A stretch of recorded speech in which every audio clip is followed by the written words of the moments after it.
Okay, so people within the program feel protected from, the effects of what they're doing to other people.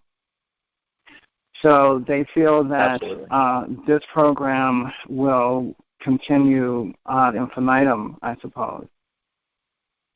Absolutely. Oh, yes. And that's a great point as well, and thanks for bringing it up. And that's kind of the point. That's why I call it a social engineering program and not just gang stalking or targeted individuals. Excuse me. The entire point of this social engineering program that has been researched and developed for decades now, the full intent within the program, everything that's planned going forward, the day-to-day attitude of all the people, is that this program is going to be rolled out nationwide, and it will become the norm. Every man, woman, and child in America will be under the influence of this technology. Every man, woman, and child in America will be one decision away from having gang stalkers turned against them. And the people making these decisions, of course, are not answerable to the American people. They were not elected. They did not pass any test or go through any gates of initiations to prove that they're worthy to have this responsibility. They just make the decision, and you're a TI, and that's it. It's very much like that. Or go ahead. Okay. Yeah. All right, Bryan. So this is really an important point you're making here. So rather than just the 1 or 2 million that you're talking about that are being affected, they are expecting to one day encompass the entire, 330 million people in the U.S. in this program? Absolutely, yes. Every single man, woman, and child in the United States of America will be under the influence of this technology. And as you can see, going forward, what's going to happen is a dividing line is going to be drawn in America. And it's not going to be Democrat or Republican or black and white, rich, poor, Jew, Gentile, religious differences, whatever it is. It's going to be based on who is on the right and the wrong side of this technology, who is on the right and the wrong side of this program. And so if you are not a part of this program, then there is a very real risk that you are going to become a full-blown 24/7 targeted individual. And this technology at that point, when it is nationwide, will be used by automated supercomputer software programming that will manipulate the emotions and the behavior and the thoughts of everybody in the United States of America. And it can all be done remotely. It's very much like the microchip kind of tracking the New World Order, this entire, control grid that's supposed to be rolled out against the American people someday. And I'm here to tell you that it's already here. There isn't going to come a day where there's troops in the streets and tanks rolling down your neighborhood and riot gear and all this stuff. We might have isolated incidents like that. It might get like that every once in a while, but the true control grid is this technology, voice-to-skull, hive mind, behavior manipulation technology. And it can all be done remotely. It can be done simply by targeting you with the frequency, locking into the resonant frequency of your DNA and your mind, and in that manner completely track and trace and control you 24 hours a day. And so the dividing line is going to be between people on one side of this technology and people on the other. And so if you are a gang stalker right now, if you're in the private security industry, if you're in the military, intelligence, local state police, community watch groups, what have you, the reason so many people are joining into this, the reason so many people end up on that side of the fence is because it is the only game in town. There is one side, and you're either with us or you're against us.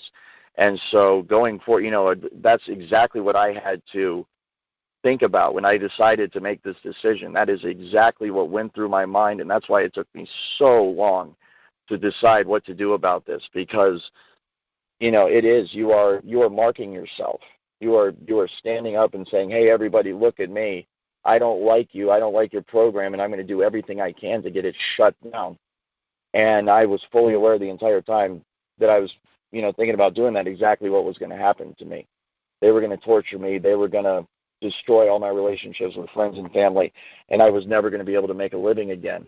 And in my mind, it just came down to the victims. It came down to targeted individuals all over America who are suffering every single day, who are crying out for help, who who are curled up in a ball in the corner in their bedroom in horrible physical pain and horrible emotional pain, and know that nobody will help them. Everybody calls them crazy. Everybody says, there's something wrong with them. Friends and family abandon them. Their relationships with their significant others are ruined. Their kids are taken away from them.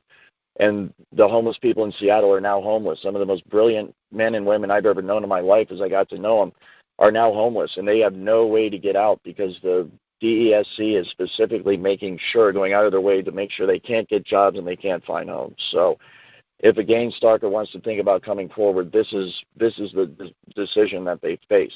Are you willing to risk everything to try to save this country, to try to save the individual out there who's on the receiving end of this program and is suffering and needs our help? And I'm hoping that by me coming forward and doing the best I can and for surviving as long as I can, I will inspire other insiders and give them the courage and the hope they need to make that decision as well, and see if we can't start making some progress against this thing. Okay, excellent. Thanks so much for sharing all this, Bryan. This is exactly the type of information that we need to go forward and speak to the general public about what is ahead for them. And this program that is in operation right now in all cities across the U.S., all major ones at least, and many of the smaller ones. One thing I want to mention, and before I open the lines to the callers, because I know it's getting late, but and I'm sure they have thousands of questions as well. But what I see here is that there is an element that is recruiting perpetrators for this program, and then there's also the other side where they are roping people into this matrix every day. Is this something that you can speak to? How it's, are these numbers that are happening every day? Is this a reality that's happening every day? Absolutely, yes, and that's a great way to describe it. What is going on in America today is exactly what you just said. Some people are being recruited into this program, and some people are becoming the target of this matrix system of technological and signal intelligence and human intelligence control of the individual and of society. And that is exactly what goes on within not only the private security industry, but the program as a whole in Seattle. And what was done to me after I decided to come forward. The choice is very clear. You're either with us or you're against us. And all of the resources that they cut you off from when you're a TI, like I am now as a whistleblower, the jobs that you can't get, the coworkers that you can't make friends with, the relationships you can't have with people, all of that you cannot have is exactly what the gang stalkers are being promised if they join. That's everything you can have and more. We're going to give you money. We're going to give you access to the finest women and the best drugs and the best connections and the best jobs and the best life that you can possibly imagine. You made it, and this is your ticket to the top, and you're going to come to the top with us. This is exactly what these people are being told. It is exactly why this seemingly inexplicable behavior by our fellow human beings. This is why it's happening, because they are being promised the sun, the moon, and the stars. They are being promised the opportunity to be a part of history, to be a part of the ruling class, to be a part of a system that is not defined by appearance of camo and military machine guns and the American flag and God bless America and all the stuff that you associate with power in America. These are people that look exactly like you and me. These are people that are wearing their hats backwards and baggy jeans. They're people that are dressed in modern attire. They're people that rock the modern vernacular and slang. These are people that go to the same bars and clubs that we do. These are the people that go to the same schools that we do. These are the people that watch the exact same videos on the internet that we do. They are like us in every single way. They are Americans first and foremost. And because the nature of this program is so covert, that cover must be maintained at all costs. And so this is why you see kind of this profile of the people that are targeting you. They do not fit one particular profile. If you're in corporate America right now, I guarantee you're going to get corporate gang stalkers. And that is the whole point of it, that they have people in all levels of society, all ethnicities and socioeconomic backgrounds, and they can activate them one by one and group by group wherever you are in the country. And unfortunately, if you're on the wrong side of that, you have access to none of those resources, and you are looked at as an outcast and an outsider and someone that just can't be part of it. Okay. Well, thank you for sharing all of this, Bryan. And there's so much more that we could talk about. But at this time, I'd like to go ahead, since it is getting late, go ahead and bring in the callers so that they can ask their questions. I'm sure they have, many are chomping at the bit to ask you some things. So I appreciate your sharing. And these are, I guess, and I try to bring in foundational questions that we have wondered over the years. And you've answered all of them very well, and we appreciate the information you provided. So I'm going to go ahead at this time and switch modes here so that we can bring in the callers so that they can ask you questions if you have time. Okay, yeah, absolutely. I'd be happy to answer everyone's questions. Okay, 1 second, please.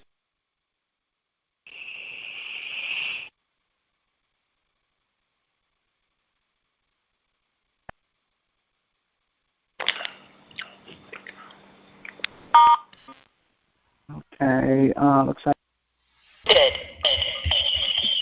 Hello. Okay, we're at a mode now, guys, where you can, everyone's muted at the moment. However, you can self-unmute if you have a question for Bryan. Bryan, if you could start 6 on your phone, we'd like to have you unmuted at this time. Derek, I have a question for Bryan. Okay, hold on 1 minute, please. Let's get Bryan here first. Okay. Hey, can you hear me? Okay, there he is. Okay, now several of you are unmuted, so let's try to do this one at a time. And I heard Barb first. And well, go ahead. Who is that? This is Hello? Hello? Hi, which one of us do you want to go first? How about I go first? Okay, go ahead. Is that Greg? Yeah. Okay, go ahead. Hey, Greg. Okay. There's a few questions that I have. These people that are doing this, gang stalking, they're doing it on the pretense of that we're criminals, correct? Correct. Really quickly, yes, that is the premise that they use to assassinate your character amongst gang stalkers. Usually there's no actual crime that's been committed, so you're not in fact criminals, but yes, that is the lie that's told. Well, no, I know I'm not a criminal, but that's how they get them to do what they're doing. Correct, yes. Normally there is part of the character assassination campaign that's run. There are lies, there are rumors that are spread about the targeted individual. And so in relation to the TI, all sorts of stuff is said about them. In every case, it's never true. So I can testify as a gang stalker on that side of it that all of the gang stalkers know it's not true. But it is used to generally degrade the character of the TI so that they're looked at, in general as a scumbag. You're absolutely right. Okay. All right. And is there a production team that is in charge of that? Absolutely, yeah. There is a command and control structure that is in charge of normally a targeted individual. So any elements of the program that need to be run in relation to that TI will be coordinated by a supervisor. And the supervisor will work with people that are in control of the technology on one side and then the organized stalking or the street theater on the other side. So you do have a very stringent command and control structure. The one that I was a part of course, involved SIS and SIS exclusively.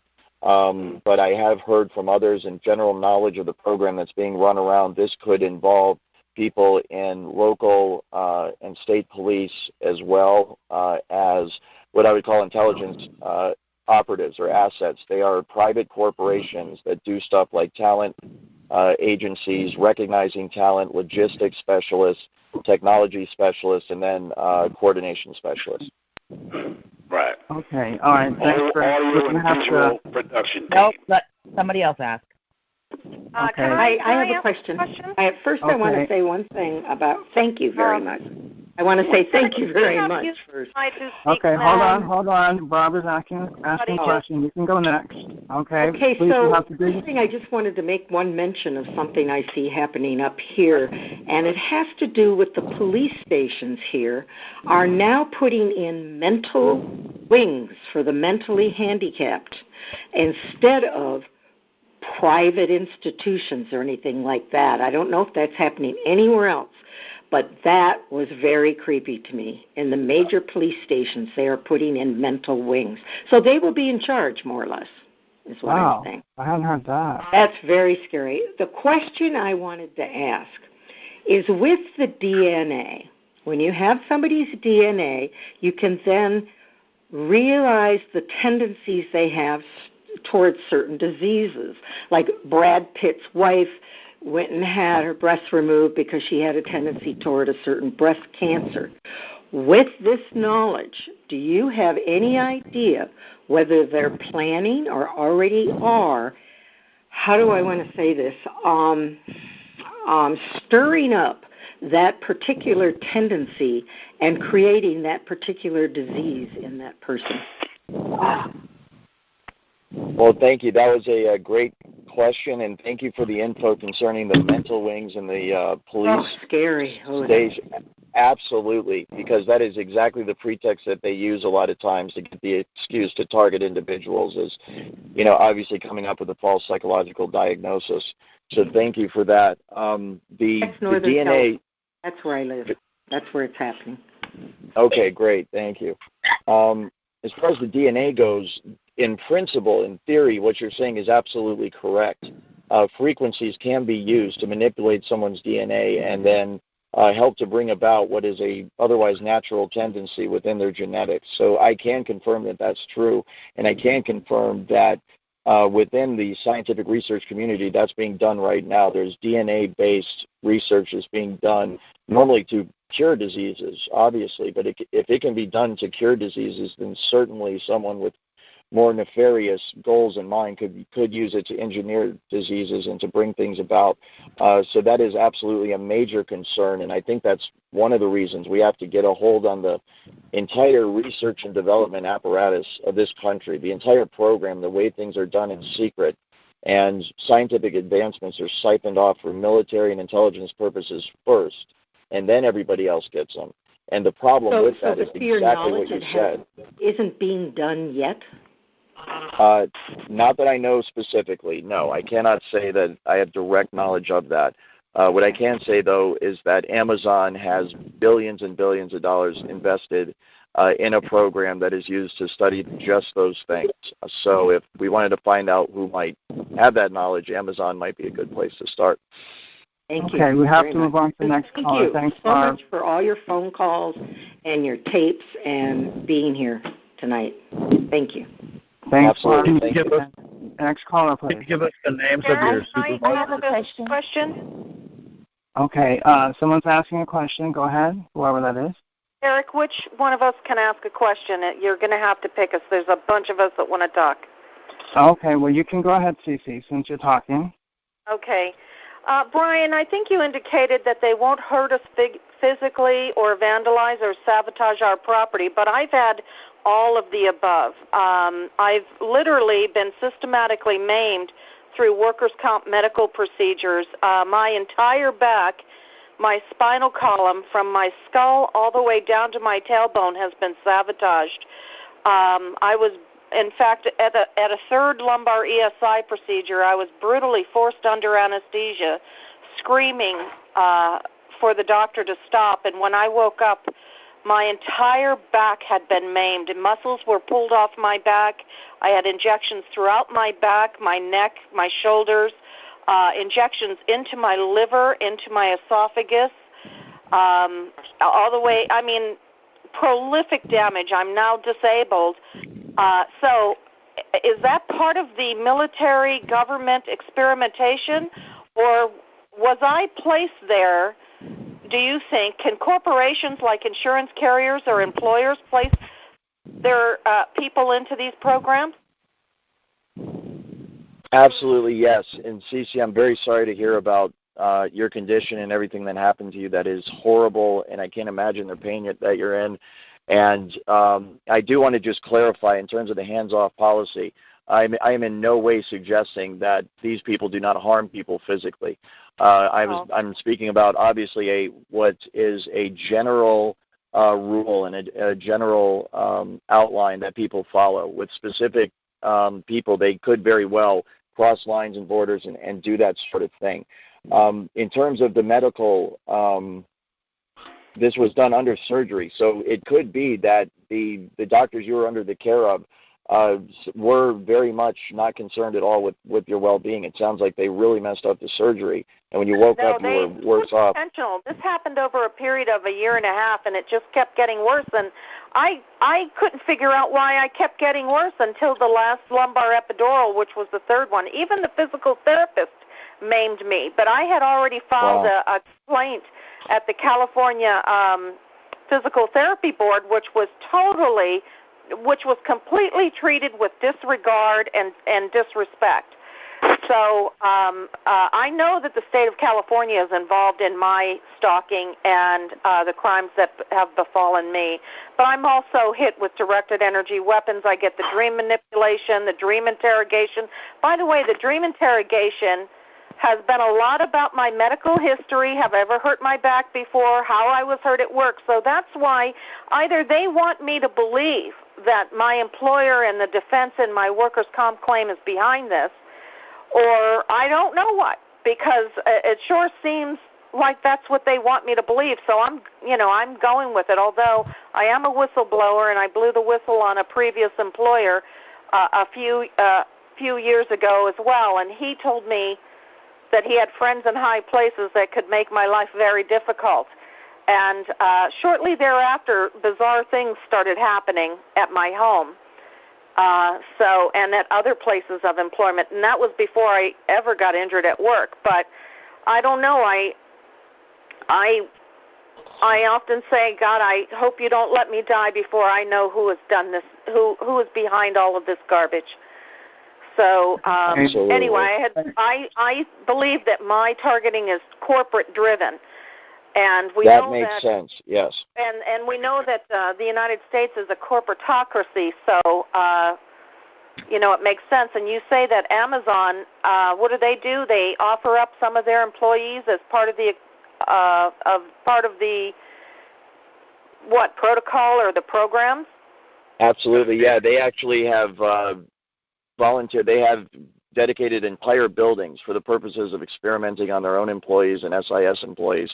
But absolutely what you were saying in terms of California officials and them being involved, those are exactly the people that would be in the program in place to mess with a targeted individual like yourself. So that definitely makes sense. Okay. Thank you, Stacey, for your comment. Next caller, please. Bryan, I'd like to know if you can name your supervisor and other guilty parties. Absolutely. You want my supervisor's name and guilty parties? Is that what you said? Yeah, your supervisor. Yeah, there are. Most of these names are actually available, but I will go ahead and name some of the people in SIS. Zimmerman, Brenninger, Venturini. CEO is John Spisak.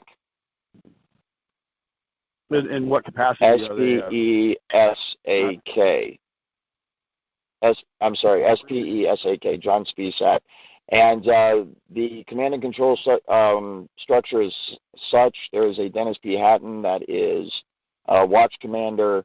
that I worked under, the command and control structure is such that the direct supervisor, is contingent upon your assignment. And this is one of the ways that I think is an interesting point with how they kind of compartmentalize the programs within SIS and companies like this so that other people don't find out about it.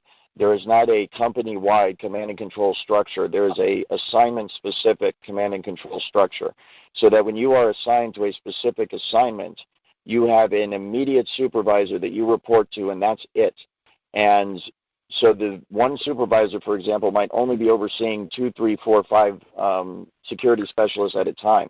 And so you have all these little cells within the company that are completely cut off from each other so that the lines of communication and information do not flow between different aspects of the company, so that they can compartmentalize and keep classification on certain information that they don't want getting out.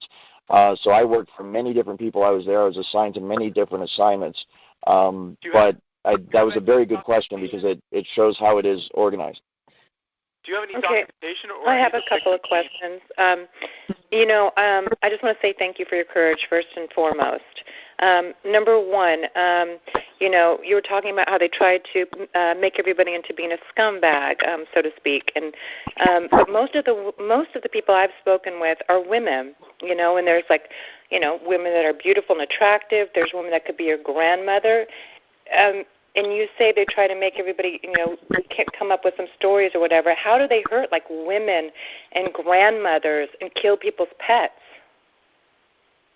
Isn't that horrible? Yeah. Well, first, thank you for your kind words. And I do want to say that I have heard estimates up to 70-75% of targeted individuals are, in fact, women. And it absolutely breaks my heart because I can't understand the mentality of men or women as well that would actually prey on and torture and abuse a woman, a single woman. It's just horrible. These people have children, and you're absolutely right. They're tearing families apart. They're doing it to children as well. It's completely out of control. But in terms of smear campaigns, character assassination, what they have is thugs, and perhaps, there are elements of this that even I'm not aware of. But I am aware, for example, that my life has been threatened.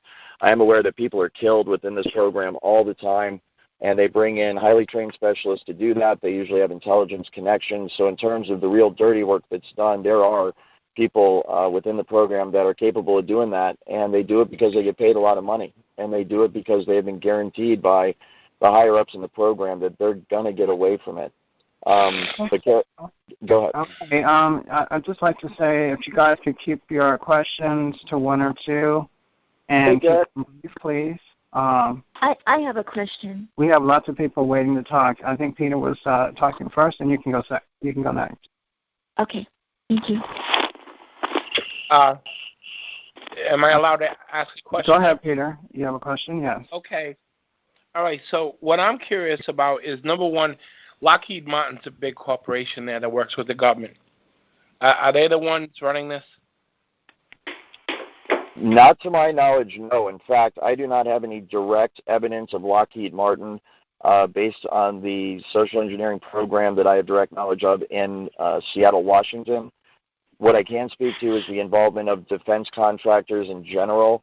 I have heard, of course, through people like Karen Stewart, that Lockheed Martin does employ organized stalkers of their own in 47 of the 50 states. I have not been able to independently verify that with my sources, but it certainly makes sense. What I do know for a fact is, of course, defense contractors are involved in the research and development of the technology going back decades.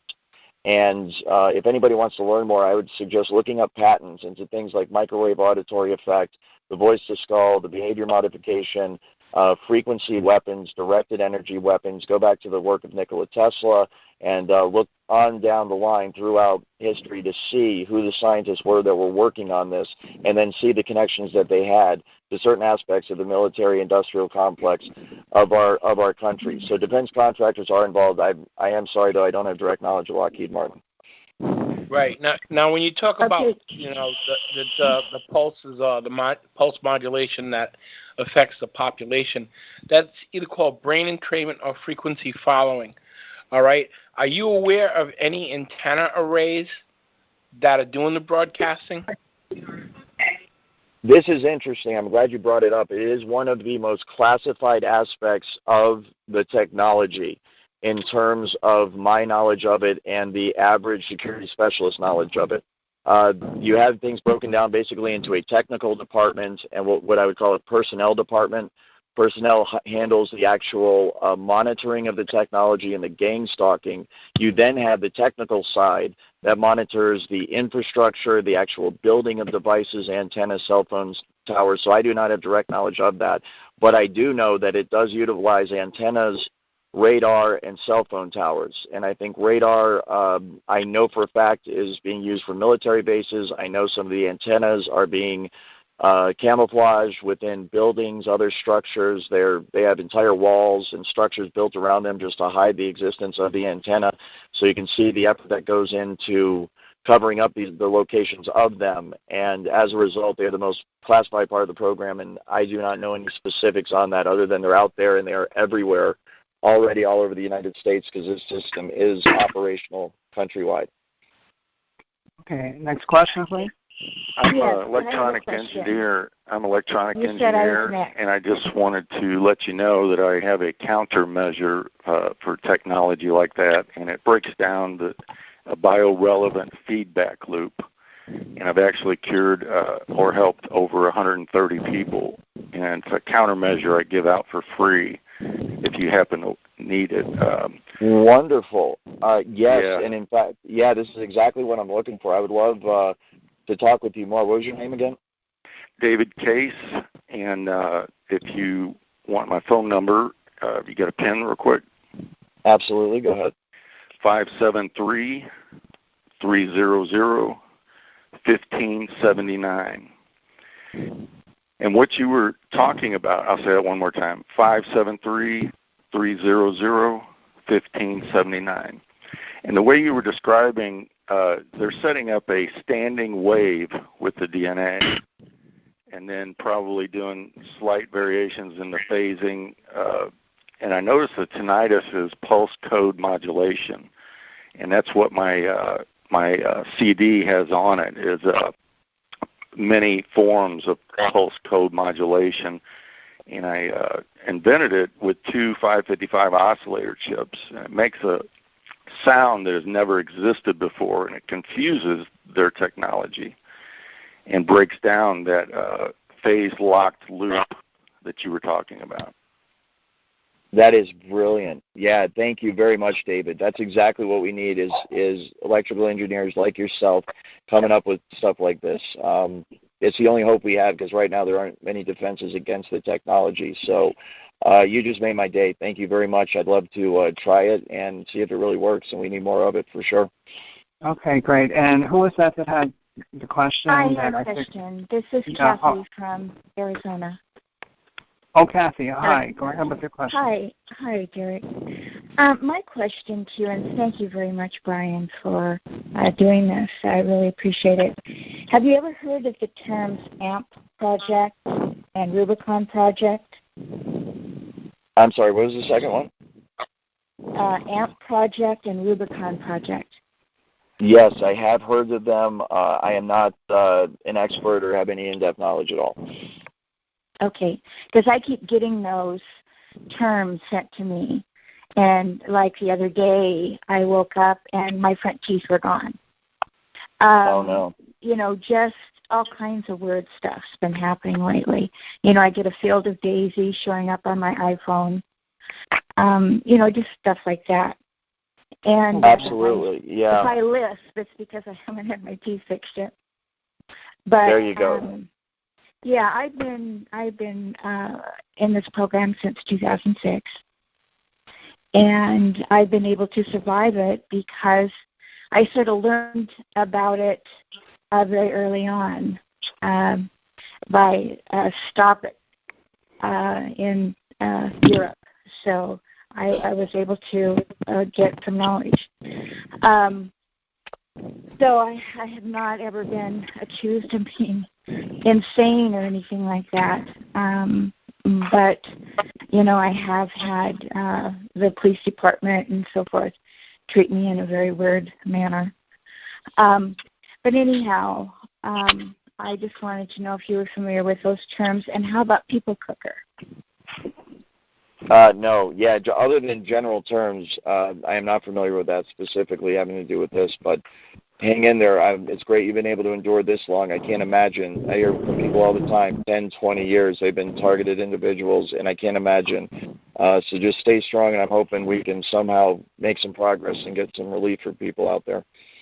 Okay, more questions? I have a question. I've got a question. Okay, hold on. I have a question, too. She spoke first, and then you guys can go next. Go ahead. Okay. I would like to know, I have kind of come to realize recently, I know that UPS is involved myself. Okay, we can't hear you. Can you speak up a little bit or speak directly into the mic? Yes. That's better. Go ahead. Okay, I'm sorry. What do you know about the involvement with UPS? Do you know much about that? I do not, other than I have heard that. I do know that the connections between the program participants are usually at the corporate level. So we're talking about the board of directors, we're talking about the CEO, chief financial officer, these types of people.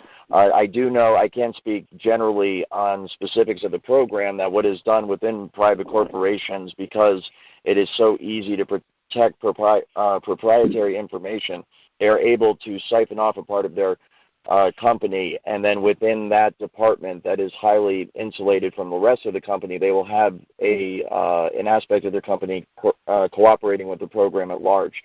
And then it is from that hub within the company that they relegate resources that could help the overall program. And so one thing that some people have a hard time figuring out is, how are all these people involved? And oftentimes it's not as many as it seems. It's key companies and key departments within different locations that can mobilize information or vehicles or personnel very, very quickly to respond to the needs of the program. And I have heard UPS, but I have no direct knowledge of that. Okay, thank you for your question. Yes, go ahead. Hi, Bryan, this is Alec Rafter. I've got a couple of questions.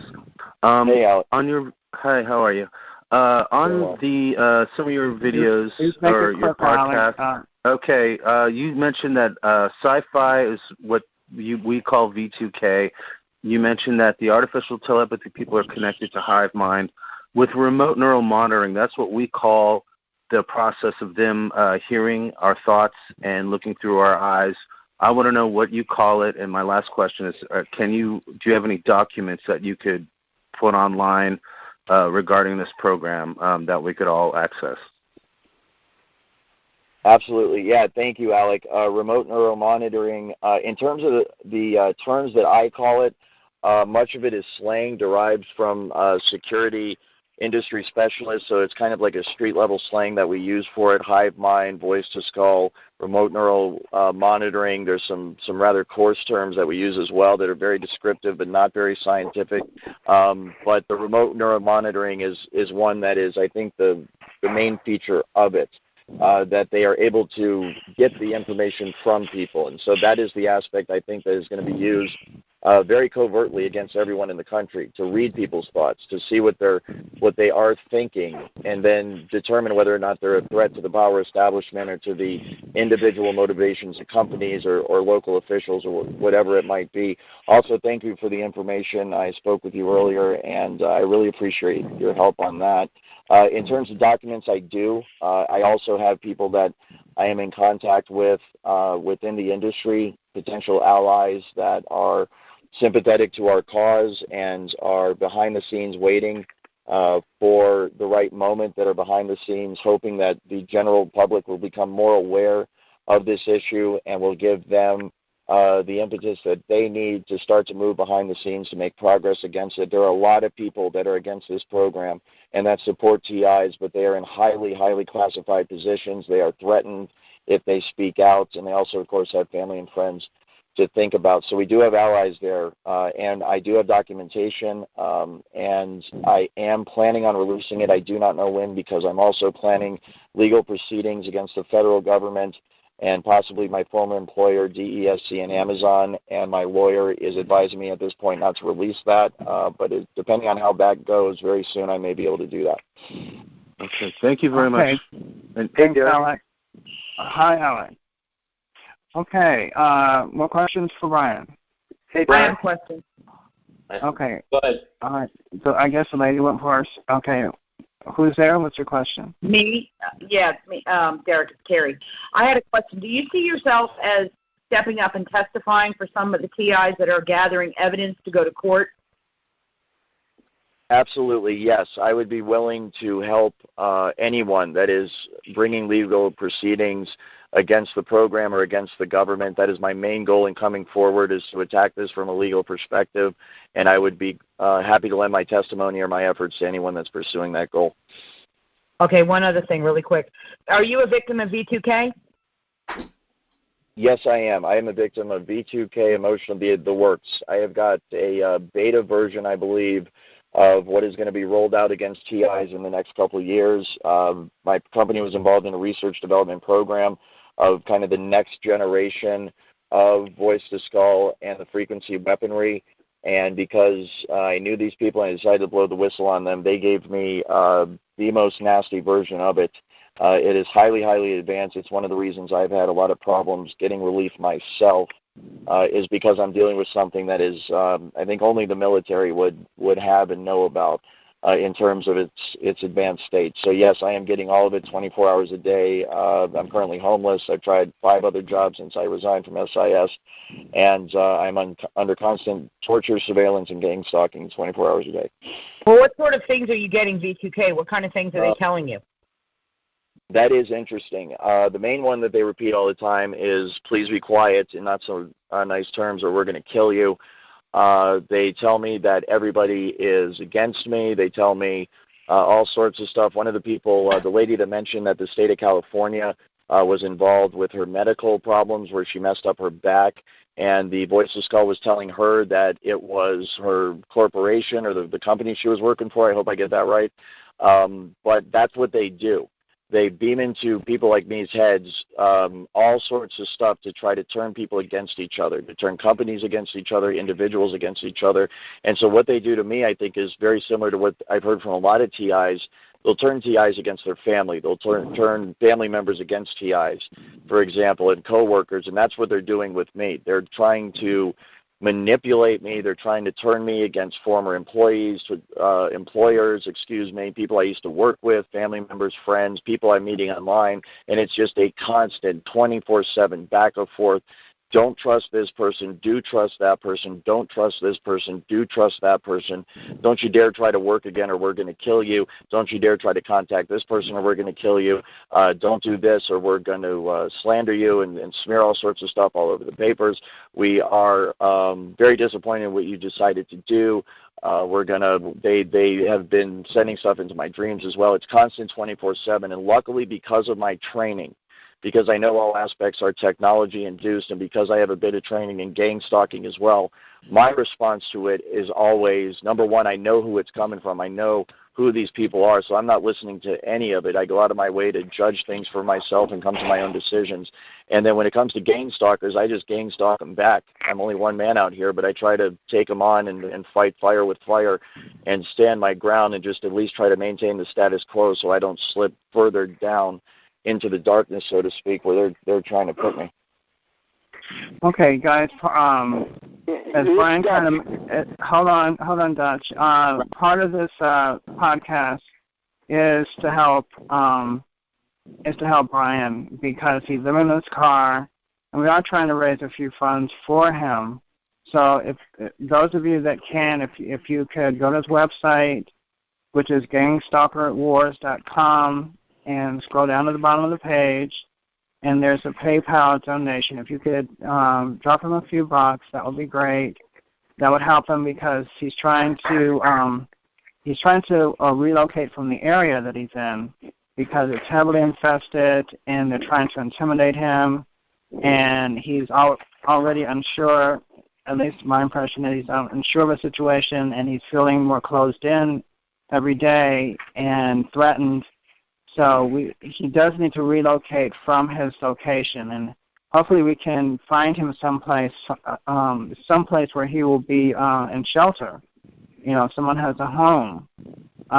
He has one offer already, but, you know, we'll see what happens. But he needs to be indoors somewhere and not, you know, being in his car and being vulnerable and having to keep, you know, driving and moving and running from these guys and evading them. So he needs a place of safety. Okay. Derek, this is Greg. Before I got cut off earlier, I was going to say that if he ever comes to Kansas City, he can stay here for a while. Great. Thank you, Greg. I appreciate that. No, I mean that. I do have a RV that's parked at RV Park, or excuse me, where I store it at, but we can easily move it to an RV park, and you can stay in that. Okay. Well, that's a thought. Yeah. Okay. Well, he'll be waiting here. Derek. Yeah. Dutch, let him know, too, I offered that he can come to my place. I'm in Reading. I'm kind of close to where he's at. If he's up, you know, in Washington or Oregon, I live in Reading. He's welcome to my place to stay. I wanted to ask him a question. Mine seems a little different than the usual pattern. I get clicks every day if I move an arm, if I move a leg, if a truck drives by, if a car drives by, if a guy goes by in a wheelchair to the mailbox, it clicks. It breaks a beam or a wave of some sort. So I'm under 24/7 surveillance. No matter which room I go in, click. Shut the door. There's a click against the door so they know when I open that door that I'm going out that door. Is that a new technique that they're going to start using soon, or is that an old technique? Do you know anything about that? And I'm a twin too. I'm the last one of the family, but you know. So do you know anything if that's a new technique or an old technique? But it's been 18 years for me, and they haven't stopped the click sounds. I've got them recorded on DVD. Me pointing them out. There's one there. There's one there. There's one there. You know, so is that something you're aware of that is used commonly on a lot of individuals, or is it rare? Can you come back? Thanks for your question. Yeah, absolutely. The clicks are something that I am familiar with. They are not integrated in the version of the technology that I was dealing with in Seattle, and they have not been used against me. But the utilizations of sounds like that could be a marker within the program oftentimes that you're getting on your end. Oftentimes that's for organizational purposes on the part of the people that are running the technology. I know sounds are inserted for that. And it could also just be random clicks that are associated with a part of what you're getting. But it is interesting that you're a twin, and I wanted to comment on that because the DNA and genetic aspect of this is very, very important to these people. And part of the social engineering program that I have direct knowledge of is all about genetics and the modeling or the engineering of the future of human genetics and trying to push humanity in a certain direction. They're very interested in strong genetic people that are immune to diseases, and twins, of course, if anybody looks it up, I won't get into it now, but are unique in so many different ways. It is one of those weird parts of nature that these people are very fascinated in and can lead to advancements in science and technology and all sorts of other things. So yeah, the fact that you're a twin really jumps out at me, and they are very, very interested in twins. I do know that. Yeah, I'm Lithuanian, German descent, Lithuanian. I've never really been sick in my life. I've been injured a lot. I heal very quickly. And so I know I've been blessed with healing, but now they've taken some of that away. I still heal pretty fast, but they put holes in my testicle. I don't know if they inserted something. They're always messing around there. I don't know if it's removing sperm to use for something else. They put holes in the bottom of my feet, 10 on each bottom of each foot, 10 or 12 pustules on the bottom of each foot and one on each knee. And they use those areas quite often. daily, 24/7. I just have an idea that they're removing sperm from me because of my health. I'm 74, and no one ever says that I'm 74. They think I'm about 50. Okay. There you go. Yeah, you're obviously very healthy, and they would be very interested in that, especially because you're able to heal quickly. Also, genetics. I know there was a lot of interest in German, Czechoslovakian, Poland, Eastern Europe, and Europe was something that was generally of interest to the people in the program as well. So, yeah, thank you for that. I got one more question. Hang on. I'd like to ask a question. Okay, Bryan, you keep talking social engineering. It appears to me that the social engineering that they're bringing in is pure hate. It's pure hate. They're doing things to individuals around you, neighbors, family members. What kind of social engineering are they trying to attain? Absolutely. Very good question, and you're absolutely right. It is pure hate. These people have no regard for common human decency. They have no regard for the value of the individual life of the human being. The overall goals of the social engineering program, as I just mentioned, eugenics plays a big part of this. When I mean social engineering, they are engineering society, and they are engineering social aspects of society. So they want to engineer the actual human makeup of society itself. They want to engineer the actual organization of society in terms of a hierarchy of power and companies, and then they want to engineer the individuals themselves. And so what their vision is total control. It's very much what many people have heard in terms of predictions of the future, only this is exactly how they're going to do it. They are collecting sperm and DNA from people. They are actively trying to I'm sorry, I'm getting some feedback on the line here.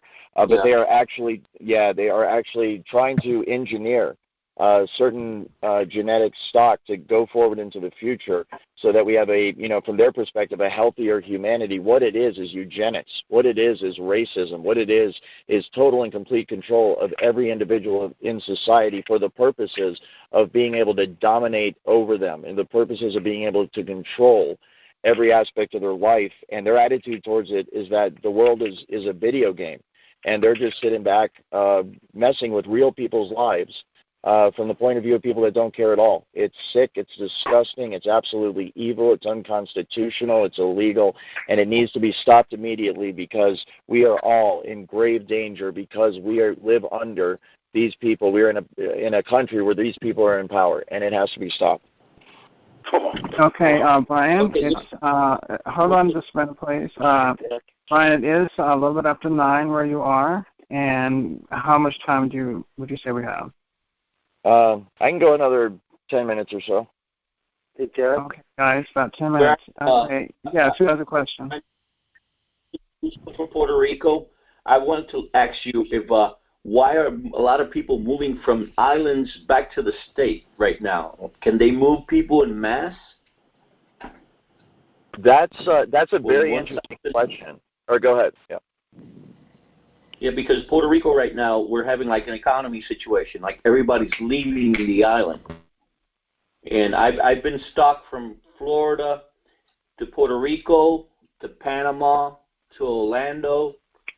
And everywhere I go, you find people that they're moving from one side to another, even at church. Yeah, that is very interesting, and that could be an element of social engineering because what they're doing is they're maneuvering people for whatever is to come. They want the demographics they want in each population, in each area, not only of America but the world. And I know it's been described to me, like Seattle is often described as, bringing people together 2 by 2 as if they were boarding the ark. And what they mean by that, like the ark that Noah got on for the flood, what they mean is an ark in terms of genetics and social engineering going forward, that this is kind of the base foundation from which all of society will be built in the future. It's their vision of the future. And so what they're doing is they're starting it out locally, and they're getting total control of a certain area, a certain city, whatever it is, and then they are expanding outwards. And I think one by one, city by city, country by country, they plan to roll this thing out across the world eventually. And the ethnic makeup of the population itself, the genetic makeup of the population itself, health-wise, immunity to certain diseases, this is exactly what these people are interested in. And the implications of that, they know something's coming that I don't. I have no direct knowledge of that, but this is exactly the context within which these people are operating. I've got a question. Yeah, I know what's coming. Okay. Can I say something? I have a question. Okay. I have a question, too. And I have a question, too. Okay. I have a short question. All right, go ahead with the short question. Make it quick. Okay, when you said that people were being abducted to Seattle, can you tell me how that was accomplished? Absolutely, yes. I'll try to do this as quickly as possible. If you want a detailed description, please go to gangstalkerwars.com, click on menu, and click on 157 Roy Street. There's a detailed article about it. What is happening is targeted individuals, once they are isolated, once they have no more family and friends, once the organized stalking has cut them off from being able to make a living and they have no resources, with the cooperation of companies, property management companies like Graystar, they are forced out of their homes. Oftentimes there's a lot of dirty tricks being played by city councils and zoning and real estate lawyers and attorneys that are working against these people. They get them out of their homes, they get them out of their apartments, and they are under the influence of hive mind voice-to-skull technology. The hive mind and voice-to-skull technology is used to influence their decision-making once they have no more resources left. And I am aware, in the case of going to Seattle, the homeless people there are brought there by being told and manipulated to buy a Greyhound bus ticket and go somewhere. And so if, let's say they have $500 left in their accounts and they got no home and they've been completely isolated by the gang stalking voice-to-skull program, they will be influenced by the technology itself to buy a ticket, get on a Greyhound bus, and go to Seattle, take a ride to Seattle. While they were on that Greyhound bus, there is a group of thugs that includes every single person on the bus. They work for the program. They work for people like private security, intelligence services, and ex-military to completely isolate this individual. While on the bus, they are robbed, they are drugged, the false confessions are beaten out of them. And the reason they do this is so if the person ever thinks about going to the police, they're told the false confessions are going to be used against you in a court of law and you're going to jail. They are driven to Seattle, and on the Greyhound bus, they are then dropped off, completely drugged, completely disoriented, oftentimes starving. They have no money. They're robbed. They no longer have a driver's license, Social Security, credit card. That's why I'm blowing the whistle on this. These people need our help.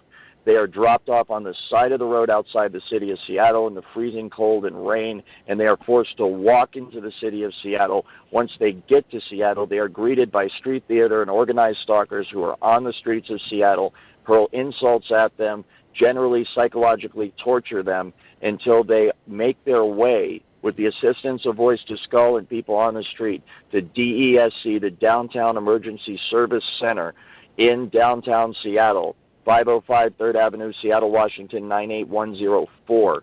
And they are given shelter in that homeless shelter where they are experimented on mercilessly with voice-to-skull behavior modification technology. They have hive mind aspects of voice-to-skull tested on them, where they participate in street theater with other people in the general area.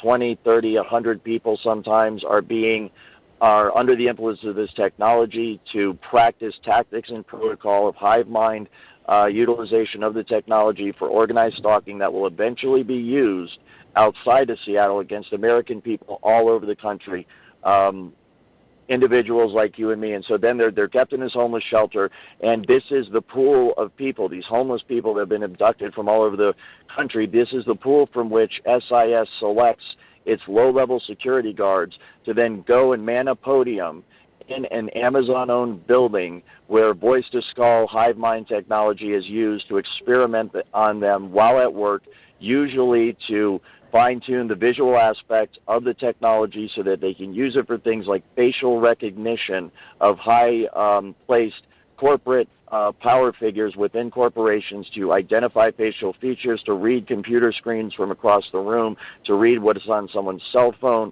and to read documents they may be carrying. And this is all done against the will of this test subject.